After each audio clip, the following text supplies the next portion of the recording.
sharpening, either sharpening or swedges. It works really well. It's repeatable. It's efficient.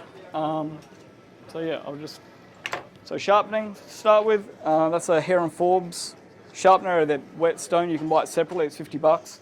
That's a 40mm bar with a bit of 12mm rod on it.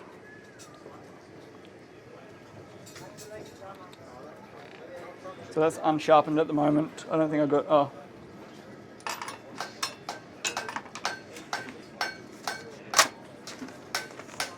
Might cut this one out for later. Yeah. So it's unsharpened, but it's still pretty, oh. It's been hand sanded very fine anyway.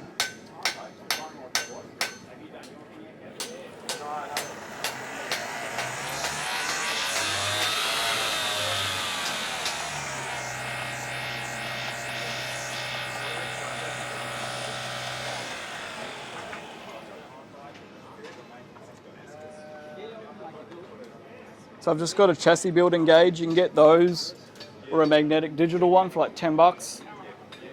Just so you get the same angle every time.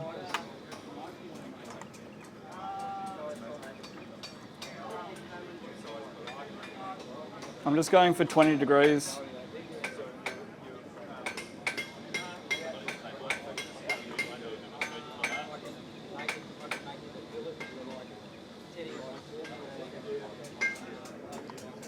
So obviously, as the profile gets higher or narrower, you've got to adjust the angle each time because it will change. So that's it. It's running in reverse.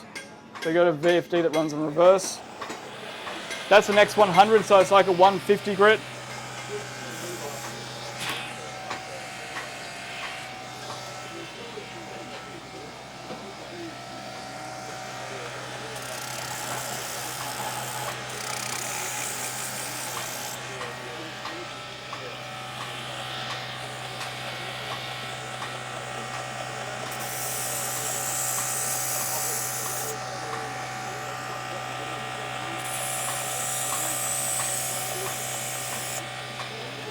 So you can see the burr forming as you go, and it flips from one side to the other and disappears. You've got to have the light in the right spot, but you can see it appear, and then it'll disappear when you grind and it'll flip to the other side.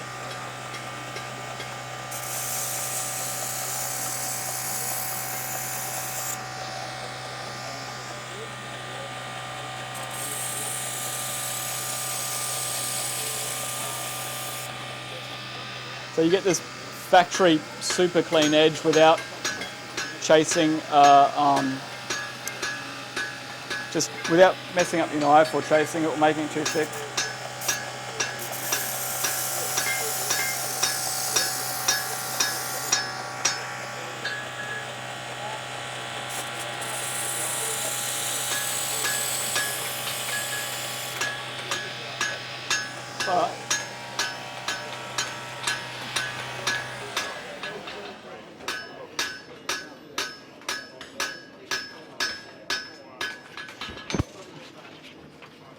Normally the X45 I finish on, which is like a 390 grit or something like that.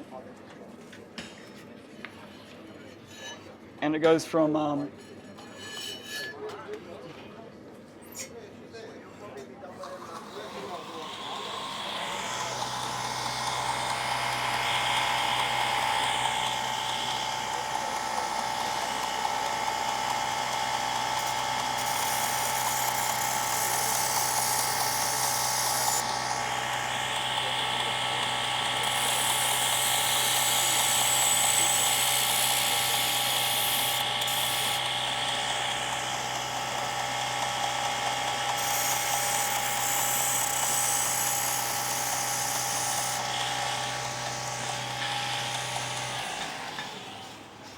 so that's it. But normally it's like a bit more worn out, so it's finished on a strop. What speed are you doing? Just enough, like 30, around 30 hertz. Different machines will run different drive wheels, so your feet per minute will be different. So you got to match it. Yeah.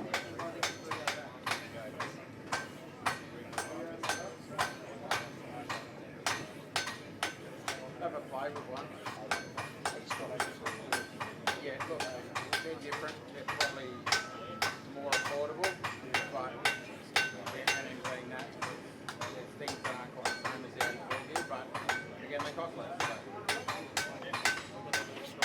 but that's,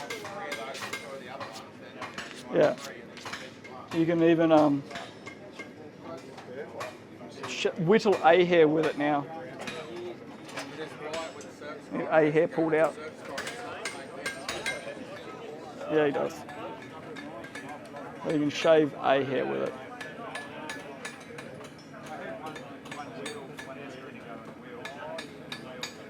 You can't see, but you're just pulling streamers off a single hair. So I don't know how much sharper you need it for a kitchen knife or a hunting knife, but it's repeatable. It's an easy process. It's cheap to buy or make. Yeah. So that was sharpening. Yeah, that's sharpening with that, and then same setup for swedges. I'll do a smaller one.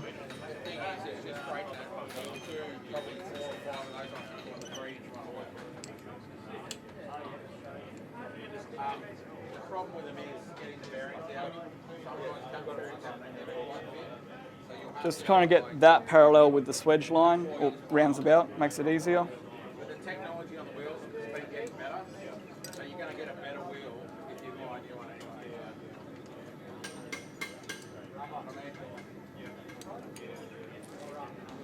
Not very quiet. It makes a noise or something. I don't know.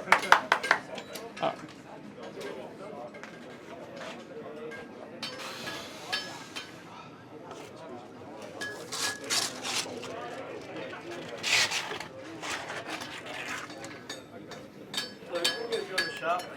We've got like our profile that's got a real belly, Recurve. to a high tip, sort of less of a straight edge than that one. How much movement here? I use like it's when you have a recurve, you use like a third of the belt. Right. So you just have it at an angle, so you're just engaging with only a third of the belt at a time. Yep. So with like a crambit and stuff like that, it'll be, yeah. Is that what you're asking? Yeah, or the other way, like if it's got a high tip, you're not, the edges. Well, it's all, so that's got fairly straight. That's good question. Yep. So every time you do it, you have to You have to drop the hand at the right time. So as you got a belly, I used to have like a gauge here to keep it the same height so that I'm coming across and I'm not dropping too early, because as this part comes up, it's going to change the angle that you're putting on the edge. So you're watching where it's on the... I'm trying to drop it so that I'm leaving it, trying to keep it at the same height the whole time. Right. So if you've got a big belly or a sweeping edge, you almost need to have like a bit of wire wrapped around with a little pin here behind it all so that you can keep it. I've never done it, but I just try and be mindful to keep the same distance from here to here, because that changes the angle. As you drop down or come up, you're 20 mil higher. It's marginal though. It's like not even half a degree. When you even going up about 20 mil difference on the platen, it's about almost a degree. So it's not much in it, and you won't see it. It won't show up on an edge where you have like, you know, that was pretty fucking quick to put on. Yeah.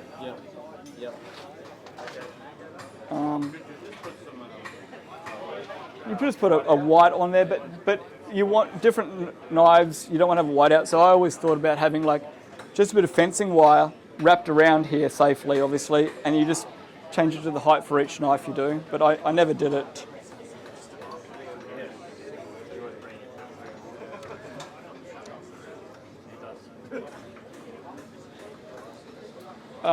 Yeah.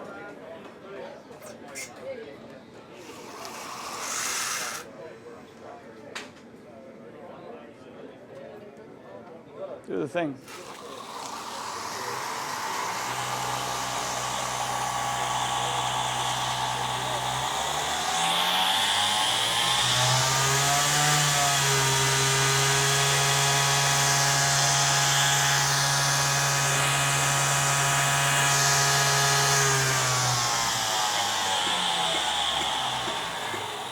I don't know what I'm doing.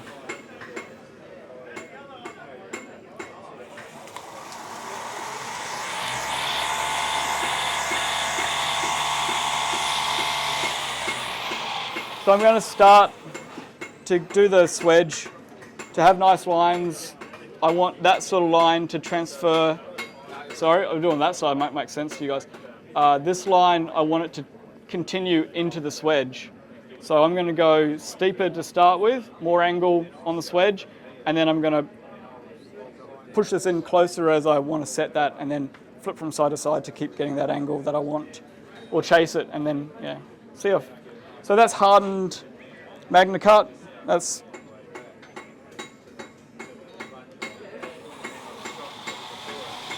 the earmuffs.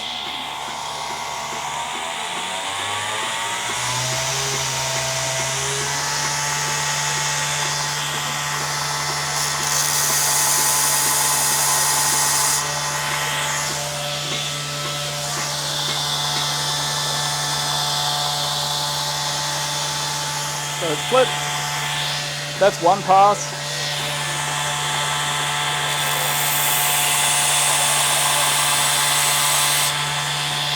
Doesn't put too much heat into it.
So there's not much skill involved in that, and it's repeatable and it's adjustable, and then you just leave enough. So I'm watching how far it's coming up either side and the thickness, and then leave enough for the next grit, whatever you want to finish in.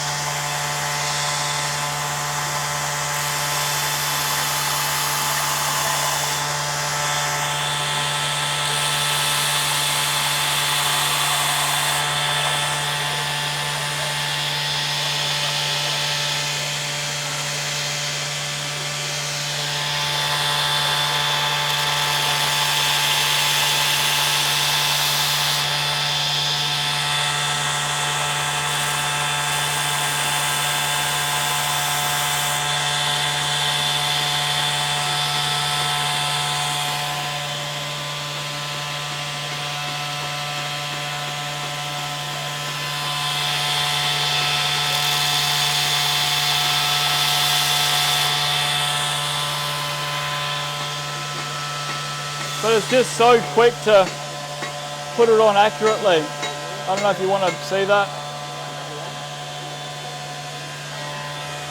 And then the same thing for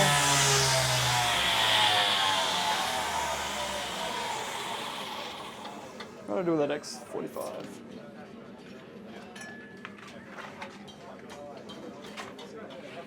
There we go. I'll be brutal. I'll go from a 60 to a 50 to a 400 for the purpose.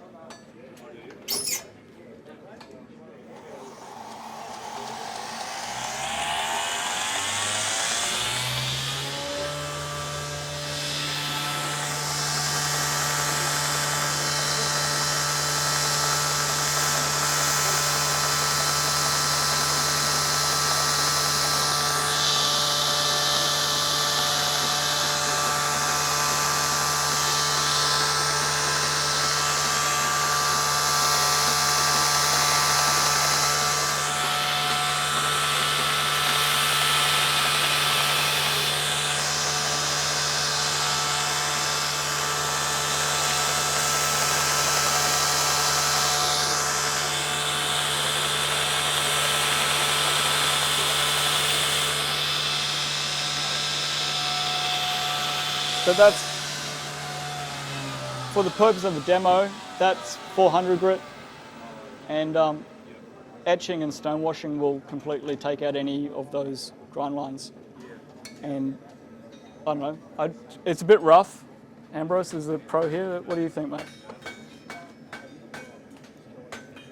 Like it's centralized. It's even down the back of the spine. I don't know.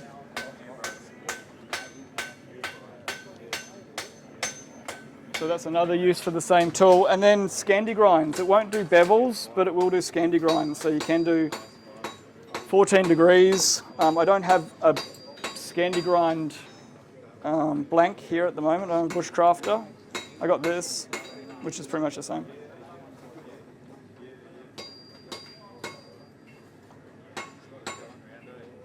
I think it's...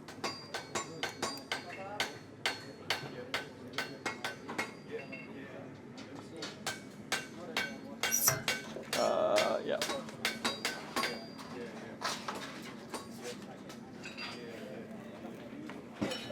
You do, on a fresh bout, you eat the first bit of dust that comes off. It also wears better because it's dragging against the blade, so it's not hitting a 90 degrees, so belts will last longer too, potentially. But you do eat the first bit of ceramic that comes off it.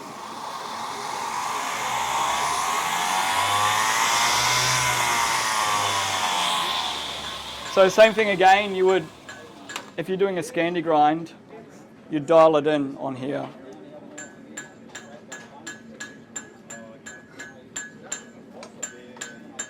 So you wouldn't go any more than 14 on a Scandi grind. But you just dial it on the side, that's it pretty much. About 14? 14, yeah, I think like moorers and stuff are like 10 degrees, and some people do 10 degrees, but if you're bushcrafting in Australia, and I'm not a bushcrafter, so don't, but it's for softwood, it's for soft American wood and soft European wood, green wood, so.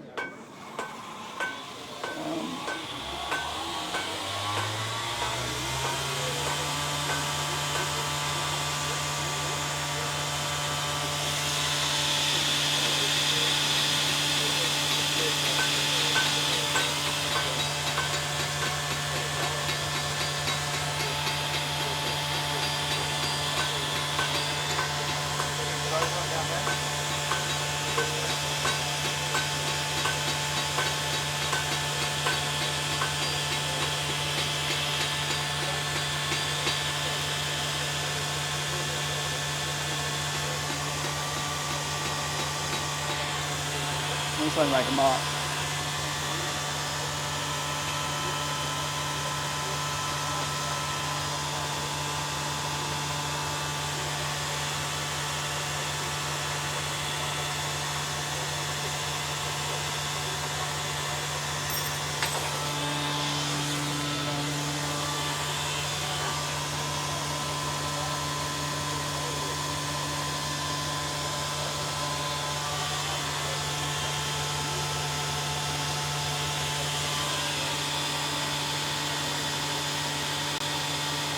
So this is for bevels now, but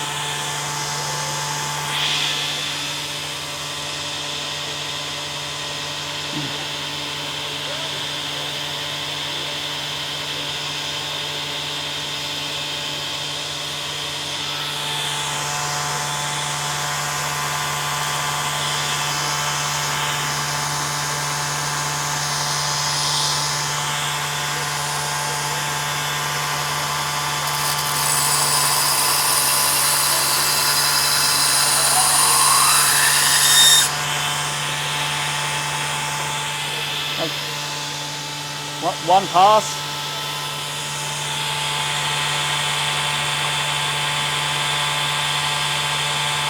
I got a limitation with doing the other side now.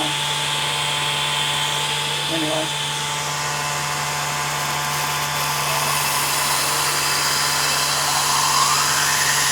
Once again, I'm trying to keep that at the same height. So that's it.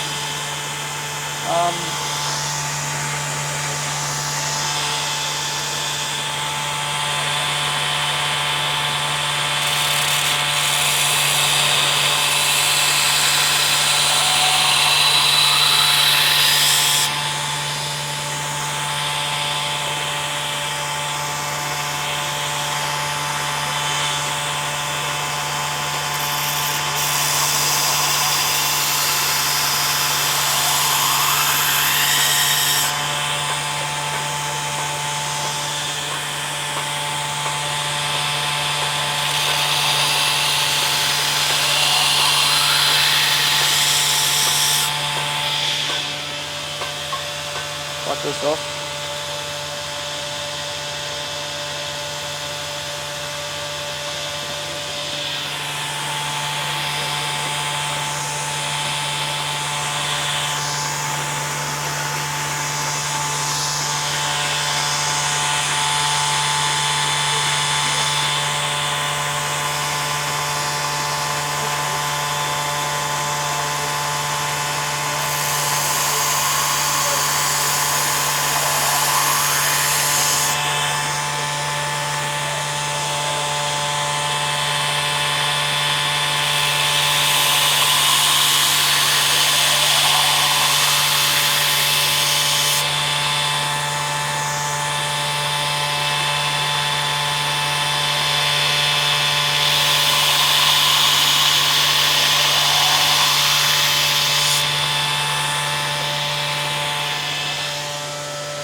And then recurve. You just lose like a third of the belt, that's all.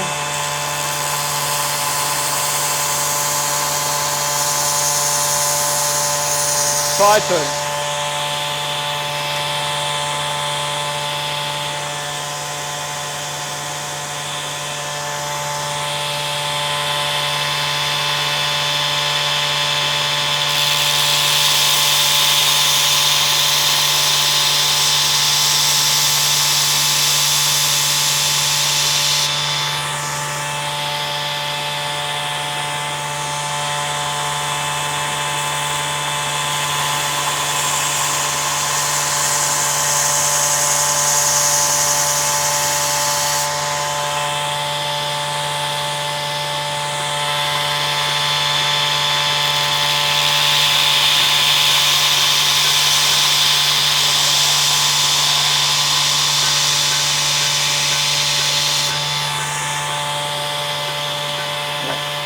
Anyway, when you do it, it feels like cheating.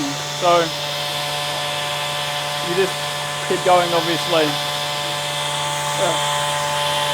Hope that was helpful. Thank you.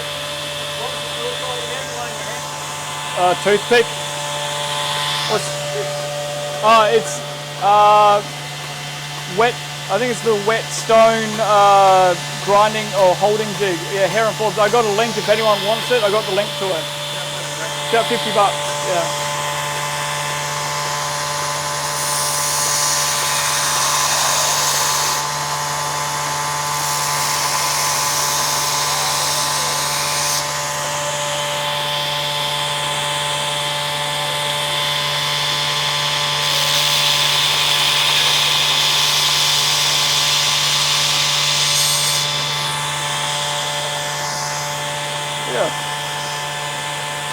It works.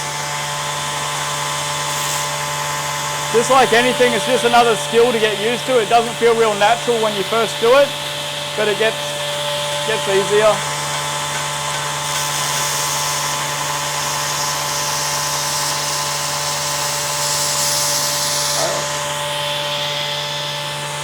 Yeah. Anyway.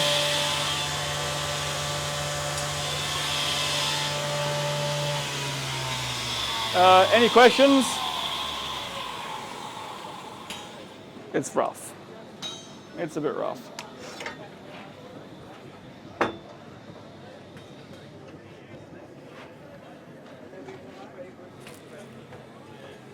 Lovely work, Luke. Thank you. I don't know, was that coherent?